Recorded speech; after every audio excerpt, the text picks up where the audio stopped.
Bible today, 2 Kings chapter 6, verses 8 through 17. 2 Kings chapter 6, verses 8 through 17. I will talk a little bit today with you. Even when we don't know it, the good Lord is with us. You might not even know, don't even realize He's with you. He's out there fighting us out of fight. He's out there doing things to help you out. And you might not even know. You say, well, what are you doing? I just don't understand. But the good Lord, He's there, y'all. Don't ever forget that. He's there.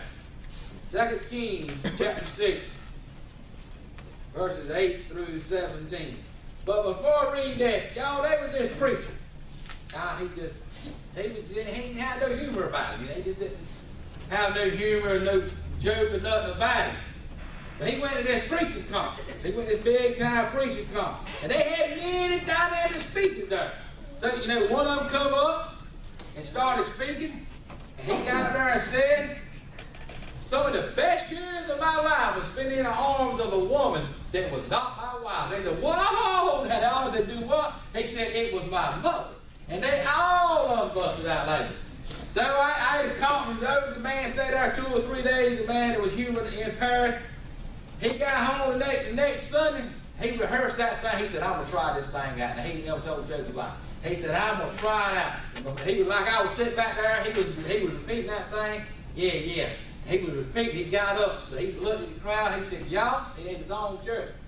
Some of the best years of my life was spent in the arms of another woman. And they said, oh. And they just went wild. And what is he saying? And he got to thinking. He said, Lord, have mercy. He got to thinking and thinking. And he said, for the life of me, I can't remember her name.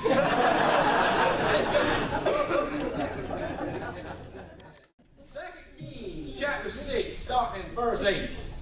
Then the king of Syria warred against Israel and took counsel with his servants, saying, in such a place shall be my camp. And the man of God sent unto the king of Israel, saying, beware that thou pass not such a place, for thither the Syrians are come down. And the king of Israel sent to the place which the man of God told him, and warned him, and saved himself there, not once nor twice. Therefore the heart of the king of Syria was sore troubled for this thing. And he called his servants and said unto them, will ye not show me which of us is for the king of Israel? And one of his servants said, none, my lord, O king, but Elisha, the prophet, that is in Israel, telleth the king of Israel the word that thou speakest in thy bedchamber. And he said, go and spy where he is, that I might send and fetch him. And it was told him, saying, behold, he is in Dothan. Therefore sent he thither horses and chariots and a great host, and they came by night and compassed the city about. And when the servant of the man of God was risen early and gone forth, behold, an host compassed the city, both with horses and chariots. And his servant said unto him, alas, my master, how shall we do? And he answered, fear not, for they that be with us are more than they that be with them. And Elisha prayed and said, Lord, I pray thee, open his eyes that he may see. And the Lord opened the eyes of the young man, and he saw. And behold, the mountain was full of horses and chariots of fire round about Elisha. Let us pray. Dear Lord, we are so thankful for your word, the Holy Bible. The book, it gives us encouragement, guidance, and tells us what to do and how to feel when things are going on in our life. And I pray now, dear Lord, you'll open the minds and open the heart and help us receive thy word. In Jesus' name I pray. Amen. Y'all right there, the king of Syria, he was going against Israel. And he didn't understand how in the world Israel was getting information. They would go in there in their quarters and they'd have their meats and everything, and it would get back to Israel what was going on. And they just couldn't understand, how in the world is this happening? And in verse 11 again, therefore the heart of the king of Syria was sore troubled for this thing, and he called his servants and said unto them, will ye not show me which of us is for the king of Israel? See, he thought it was one of his own men. He thought one of them was giving the information to Israel, but it wasn't. And one of his servants said, none, my lord, O king, but Elisha, the prophet, that is in Israel, telleth the king of Israel the words that thou speakest in thy bedchamber. See, Elisha was the one, he was the prophet. He was letting Israel know what was going on. He knew because God told him, and he told the children of Israel. And he said, go and spy where he is, that I may send and fetch him. And it was told him, saying, behold, he's in Dothan. He was in Dothan, that's where he was at. And when the servant of the man of God was risen early and gone forth, behold, a host compassed the city, both with horses and chariots. And his servant said unto him, alas, my master, how shall we do? See right there? They didn't know, but Elisha, when you got your faith in the God Almighty, you don't have to worry about the rest of the story. Already, they didn't know the servant, Elisha's servant, he was there. Oh, they got us now. Look, that they coming at us, they have got us. Have you ever been like that in life? You thought your world was falling apart. Oh, the devil's got me now. Don't speak it, y'all. You speak godly things. You speak to the mountain. You remember what David told Goliath? He said, today I'm going to chop your head off. He told Goliath what he was going to do. He said, I'm going to take it off, and the carcasses, they'll come. They're going to come and eat your carcass. Let me tell you something. The servant Elisha, he didn't realize, he didn't know what was going on. He said, all I see is the enemy coming. Let me tell you, he that is within me is more powerful than he that is in the world. That's what it says in the 1 John. He that is in me is more powerful. And the good Lord, he is the one who is in us. 2 Kings chapter 19, there's another instance here. Chapter 19, verse 35.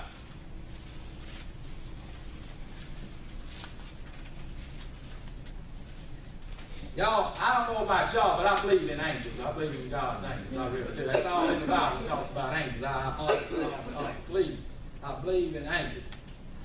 And 2 Kings chapter 19, verse 35. And it came to pass that night that the angel of the Lord went out and smote the camp of the Assyrians, 185,000. And when they arose early in the morning, behold, they were all dead corpses. See, the angel of the Lord, he went and took care of that battle. He went and took care of that battle for him. And that's what the good Lord does. He will take care of it. I'm going to flip over here to Psalms chapter 34. This is familiar scripture to you here. Now, Psalms chapter 34, verse 7. It says, the angel of the Lord encampeth round about them that fear him and delivers them. The angel of the Lord, he encamps around us, the ones that fear him and honor the good Lord. He's got his angels all around us, y'all. He has got his angels all around. They are protecting us. They are there for us. And also, verse 17, the righteous cry, and the Lord heareth and delivereth them out of all their trouble. Verse 19, many are the afflictions of the righteous, but the Lord delivereth them out of them all. That's in Psalms chapter 34, verses 17 and 19. The righteous cry, the Lord heareth and delivered him out of all. It didn't say some of his troubles, most of his trouble. He said that he'll deliver him out of all his trouble. Y'all, we got the good Lord working for us. We got the good Lord on our side. And he's there for us. He won't leave us, and he won't forsake us. But we got to remember, it's the good Lord. I'm going to flip back over here. 2 Chronicles, all this is going with the scripture here. 2 Chronicles, chapter 20, starting in verse 15. 2 Chronicles, chapter 20, starting in verse 15. The good Lord, y'all, he's got angels watching over us. He's got us where he wants us to be. If we ride in and slap down in the middle of God's will, you don't have to worry about the rest of the story. You don't have to worry about tomorrow. You don't have to worry about what's going to happen today. If you right there in the middle of God's will, you can be off. And you say, well, you don't understand what I'm going through. I don't have to understand it. He knows it. Yeah. He already knows what tomorrow's going to be. 2 Chronicles chapter 20, starting in verse 15. It's when all the enemy was coming against the children of Israel. They was all of them coming, of Judah. And he said in verse 15, hearken ye all Judah, and ye inhabitants of Jerusalem, and thou king of Jehoshaphat. Thus saith the Lord unto you, be not afraid. Y'all, the enemy was coming against the children of Judah. It says, be not afraid, nor dismayed by reason of this great multitude, for the battle is not yours, but God. That's what he said right there. Don't worry. There was a bunch of enemies coming against the children of Judah. They was coming. The pile of them was coming. And God said, don't worry about this. The battle is not yours, but God. And down here in verse 20, and they rose early in the morning and went forth forth in the wilderness of Tekoa. And as they went forth, Jehoshaphat stood and said, Hear me, O Judah, and ye inhabitants of Jerusalem. Believe in the Lord your God, so shall ye be established. Believe in the prophet, so shall ye prosper. Verse 22, and when they began to sing and to praise, the Lord set ambushes against the children of Ammon, Moab, and Mount Seir, which would come against Judah, and they were smitten. Y'all, all the enemies that was coming, they just started singing and making music. The children of Israel, they were singing and making music. They didn't even have to use a weapon to win the battle, but they did have to obey God to win the battle. You don't have to use a weapon to win the battle, but you got to obey God. That's all they done. They just obeyed God. They obeyed God. They said, you make this music, this loud noise. Just make it. So you know what happened? All those enemies that was coming against the children of Judah, they started fighting against one another. They got so confused. They heard all that music. And the children of Judah did not have to lift a finger. They did not have to fight that battle. That's why the Lord said the battle is not yours. He said, but it is mine. The Psalm of David here, Psalms chapter 20, verse 7 said, some trust in chariots. That's Psalms chapter 20, verse 7. Some trust in chariots and some in horses, but we will remember the name of the Lord our God. Some trust in these chariots, some in horses, but we will remember the name of the Lord our God. How do you win battle? You remember who the good Lord is. How do you win battles? You are obedient to the good Lord. How do you win battles? You follow the good Lord's instruction, and you can win any battle that you want to. You can, I don't care what it is. Well, I just don't know how I'm going to make it. I can see right there, you not trusting the Lord. Because you don't know how you're going to make it. You're not going to trust. But the servant that was Elijah, he got scared. He seen all these enemies against him. But what he didn't see, because he wasn't looking with spiritual eyes, that's where we mess up. We look with our physical eyes. And Elisha, verse 17 again in 2 Kings chapter 6. And Elisha prayed and said, Lord, I pray thee, open his eyes that he may see. And the Lord opened the eyes of the young man, and he saw. And behold, the mountains were full of horses and chariots of fire round about Elijah. See, he couldn't see it to start with. You know why he couldn't see it? Because he was looking with his physical eye. He was not looking with his spiritual eye. Y'all, that's why we are losing the battle today. We are fighting with what we got, and we're not fighting with what God gives us. Man. You can't win the battle with what we got. You can't win it. Let me tell you how you can win it. By putting your faith and trust in God Almighty. When we put our faith and trust in the good Lord, we can see Him. We can really see. We can see what's going on. But Elisha's servant, Elisha wasn't worried, but he was the one telling the children of Israel. He was telling them everything. God told him what the Syrians was talking about. He told him. He said, all right, you go tell the children of Israel. Don't go here, don't go there, because they're going to be there. You know what the good Lord does to us today? He does us the same way. Daddy, don't go there. Don't do that. There's trouble down there. Don't you get down there. There is trouble. You stay away from that. You need to go over here. You need to go over there. I was just telling Naomi the other day. This sort of kind of goes along with it. You know, it talks in the Bible. But if you go to somebody's house, you know, they won't receive you, you try and talk with them, and they say they won't receive you, you shake the cold. You shake the dust. You shake the dust off of your feet, and you leave. And you know what I told them?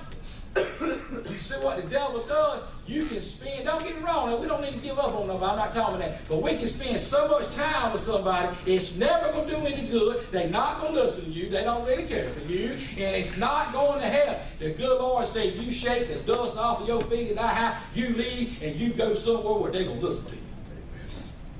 Because there's somebody else down there, see, somebody might not listen to me, but they may listen to Tom. You know, they'll vice versa. Yeah. I ain't going to call it. Anyway, you know what? That's the way it works. They may not listen to you, but they'll listen to somebody else. That's why it says in that scripture in the Bible, you shake the dust off of your feet and you just keep on rolling. See, the devil wants to get our attention, and the devil wants us to waste our time. But if we obey God, see, the servant Elisha, all he saw was the enemy. Oh my goodness. And we got a problem going on in our life. A lot of times that's all we see is a problem because we're not seeking God. It says, seek ye first the kingdom of God in Matthew chapter 6, and everything else will be added unto you. we got to seek the good Lord first. We seeking everything else. The answer is with God, y'all. The Lord knows everything. You don't know, nobody knows everything. You don't know, nobody knows everything. The good Lord knows everything. My goodness. He said before we was formed in our mother's womb, he said he already knew us. Now, isn't that something? See, I think some people, they get too deep, you know. Well, listen, take it. Faith is believing what God said and going with it. That's what faith. You believe what God, don't worry about trying to figure it out. That's where we mess up today. We try to figure things out. I can't tell you step by step why that car cranks up. I can't tell you that, but I know when I put that key in there and I turn it's going to crank. But I can't explain to you step by step how it does, or if you're fixing them lights on out there. I can't explain to you, but I know that's what you call faith. You believe when you do something, you believe it's going to happen. But maybe you got a problem, maybe you got a situation today, you got to turn it over to the good Lord. Because he's the one who said, I'll never leave you, never forsake you. Just like I told them that time when we first got married, the Lord won't never leave you. Now, I don't care who the enemy is or what. I mean, we was kind of newlyweds, and wherever we were newlyweds. We was living up there in the metropolitan area of Mac at the time in the city there, right there. Close to the stop like that. That's good. Now we got real serious with when I said, yes, honey. And she said, Danny, if somebody come in this house, broke in, and she said, would you leave me if somebody broke in this house and trying to attack us? I said, honey, no, I won't leave you as long as you can keep up. I said, I won't leave you. Y'all tell me you took the wrong generation. I knew you could have you. But anyway, the good Lord, he will not leave you. He says, I'll never leave thee. Hebrews 13:5, or I'll never forsake thee. He'll never, ever. Now, we may leave the good Lord. What I mean, we get to sinning and we don't confess our sin. We get out of fellowship. I mean, the relationship is still there. Don't get me wrong. You're still a child, but the fellowship is broken. The fellowship is at the door. So when you're living in sin, you better get that corrected quick. You better confess it. We confess our sins, 1 John 1:9. He is faithful and just to forgive us our sins and to cleanse us from all unrighteousness. So we got to get back in that right fellowship. The relationship's still there, but the fellowship, it is gone. When we live in sin, we got to get it out. But just like the servant of Elisha, all he saw was what he saw with his physical eye. If that's the way you look at life, just physical eyes, you're going to be sad, y'all. We got to look at life with our spiritual eye. The good Lord, he is there for us. He'll take care of any battle for us. Listen, we don't know how much longer we got here on earth, but he does. Yeah. And I told Naomi, and I believe even told Mom and some other people, we got to start, putting out oh, I tell you what, I think I made a video in English to see on it. And the priorities, we got to put our priorities in line. And I'm going to tell you right now, that nursing home is going to be a priority of mine now. I tell you that. They've been there the last 2 or 3 weeks. Y'all daily light up when you come in there. Right. Some of them ain't seen me in ages. They call my name out right time I walk in. They let you know they won't see you. They let you know they're glad you came. They let you know. I went there again the other day. Well, me and you went last night, Mom, but the other day, I walked in there, they was in the hallway there. Not the hallway, where they got the piano, where they eat and everything. They was playing bingo. And one of them there knew me. I mean, they was all over there playing bingo. Danny, holler my name out. I said, that's who I'm looking for. And the woman up there, who you looking for? And then the other lady saw me. She said, Danny. I said, that's who I'm looking for right there. She said, we're going back there. And I went on back there while they was playing bingo. Let me tell you something. That's what the good Lord wants us to do, y'all. He wants us to go out. People that can't get out. Then when I bring their name. Everybody's on our list. Our shut-ins and all seven. I always talk to the reason I say John and Ann South so much is because they mention it so much to me. Them cars, y'all, they love them to death. They love those cars. And they love to visit. Anytime any of y'all visit, they'll tell me who come up there. Oh, so-and-so come up here. They'll tell you. They love it. They can't, well, they can get out, but not as freely as you and I. They can't get out as freely as you and I. We got to look at life with spiritual eyes. Elisha, he was looking at it with spiritual eyes. His servant didn't see nothing but the enemy. But Elisha saw God Almighty at work. And that's what we did. The closer we get to the Lord, the more we can see God working in our life. Let me tell you something. You may be going through something right now in your life. The devil wants you to give up and quit right now. Oh, I'm quit. I'm through. I'm done. I am done. How about if the good Lord told us that? I'm done with you, Danny. I am done. Ooh, that would be a sad shake. I am done. But I found out what works every time in life. Love. It works every time in life.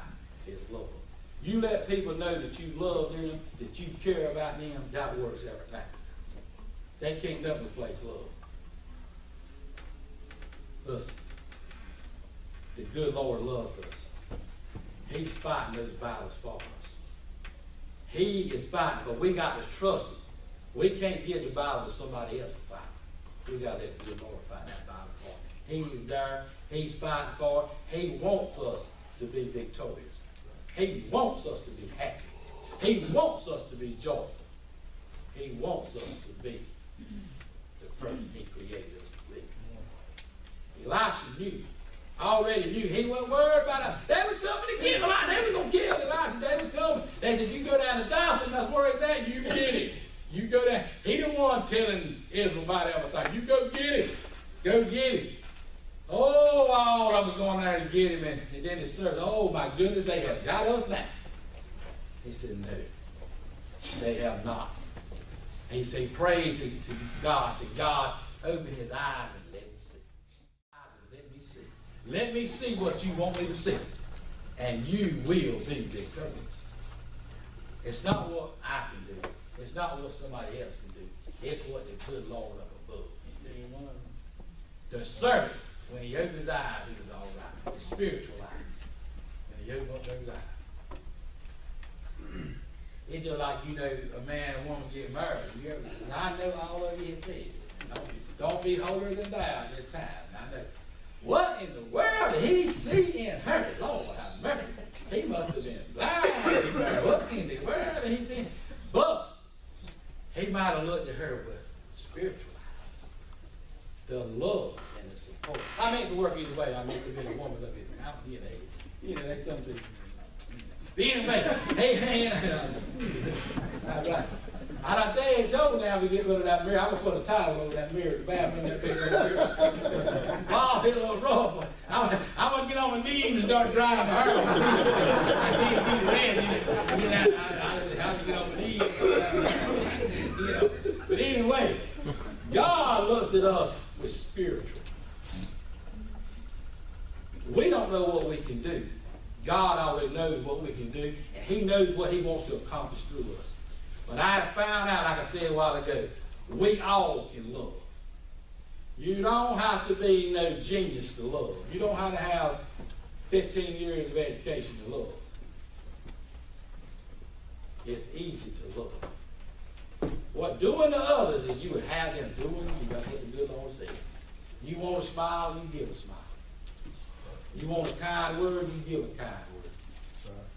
But we got to have our spiritual eyes open.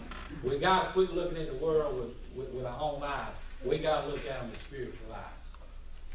I'll tell you another thing I'm getting good at. When things go wrong or maybe somebody done something against you, let it go. Let it go. That's what I do. I just let it go. You'll be all right. Just let it go. You know why? What I just read to you, the Lord said, this battle's not yours. He said, I got it. I got you back. Like I told you the other week, I seen on the internet that billboard, and God said, don't make me come down there. Let me tell you something. God will do it. God will take care of us, y'all. He will take care of us. I want to ask you today, is it well? We're getting ready to have our closing hymn. Is it well with your soul? If you check that right now, you ready to go? You ready to go meet your Lord and Maker? Are you ready? I mean, none of us wants to die. I'm not talking about that. But if you did, are you ready? Is it well with your soul? Maybe you need to come up here and pray for yourself, pray for somebody else. Thank the good Lord for the blessings of life that He bestowed upon you. Whatever that need, whatever that call is, won't you come? 502, we stand in 502. Won't you come? You just give it to the good Lord. Or maybe you want to come up here and thank Him for something He's done in your life.